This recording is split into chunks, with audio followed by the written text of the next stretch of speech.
안녕하세요, 정거장입니다. 오늘 영상의 주제는 중고차 구입 시 주의할 점에 대한 내용입니다. 며칠 전에 03년식 클래식카 구매 대행 연락을 받게 되었습니다. 03년식 3시리즈 차량이었는데 이때 당시 출시된 3시리즈, 5시리즈, 7시리즈 차량들이 현재 클래식카로 분류되어 중고차 시장에서 꽤나 인기가 많은 차량들입니다.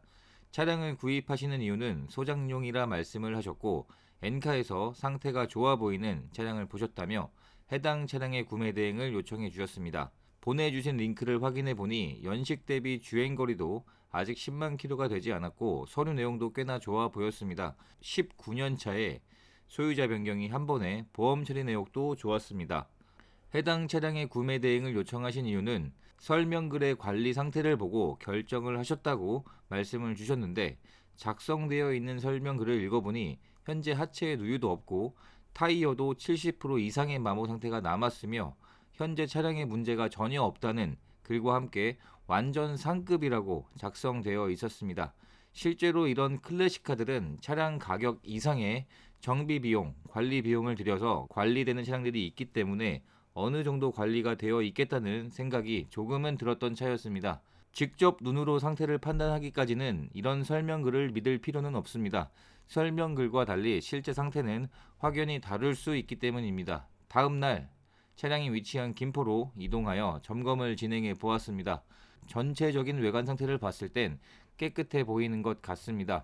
점검을 진행해 봤고 결과는 이제부터 말씀드리겠습니다. 아무래도 연식이 있기 때문에 전체적인 내외관 상태는 깨끗하지 않을 것으로 예상했습니다. 점검을 진행해 보니 현재 외판에 두 곳이 도색이 되어 있었고 이 정도는 충분히 예상했던 내용이었습니다. 외관 상태를 체크했을 때 크고 작은 상처들이 존재했습니다. 하지만 이 역시도 연식을 감안했기 때문에 충분히 예상했던 내용과 비슷했습니다. 타이어를 확인해 보니 설명글엔 현재 타이어의 마모 상태가 70% 이상이 남아 있다고 했습니다. 실제 타이어의 상태를 확인하니 타이어의 생산 연도가 13년식, 15년식에 생산된 타이어가 장착되어 있었습니다. 마모 상태도 3, 40% 정도였었고 타이어는 마모 상태가 좋아도 수명이 있는 소모품이라 설명글과 확연히 다른 내용으로 확인이 되었습니다. 충분한 시운전을 했을 때 주행 시 하체에서 올라오는 소음이 있었고 어느 정도 정비가 필요하다는 생각이 들었고요.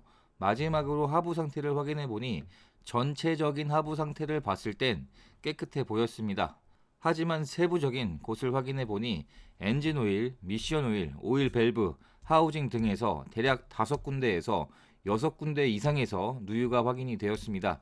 말 그대로 누유, 당장 수리가 필요할 정도인 누유로 확인이 되었습니다. 분명 설명글에는 누유가 없고 완벽하다는 내용이었지만 현실은 너무도 달랐습니다. 지금 사진에 보이는 정도를 미세 누유라고 합니다. 당장 수리할 정도도 아니고 누유라고 보기 어려운 정도를 미세 누유라고 합니다. 수리 비용을 확인해 보니 누유되는 곳이 심하고 많다 보니 300만 원 이상의 비용이 들 것으로 예상이 되었습니다. 누유 수리 및 주행 시 문제되는 곳들, 옵션이 잘 작동하지 않는 부분까지 하면 수리비 부담이 너무 큰 차량이었습니다. 클래식카들이 가격이 높게 거래되는 이유는 소장의 목적도 있고 일반적인 차량들에 비해서 관리가 잘 되어 있다는 점 때문에 가격이 높게 유지되곤 하는데 이번 차량은 설명글과는 내용이 많이 달랐습니다. 점검한 내용을 알려드렸지만 저 같아도 구입하고 싶지 않을 정도의 상태였습니다. 이처럼 중고차 구입을 할 때 작성되어 있는 설명글을 맹신할 필요는 없습니다. 지금까지 중고차 구입을 할 때 주의할 점에 대한 영상이었습니다. 감사합니다.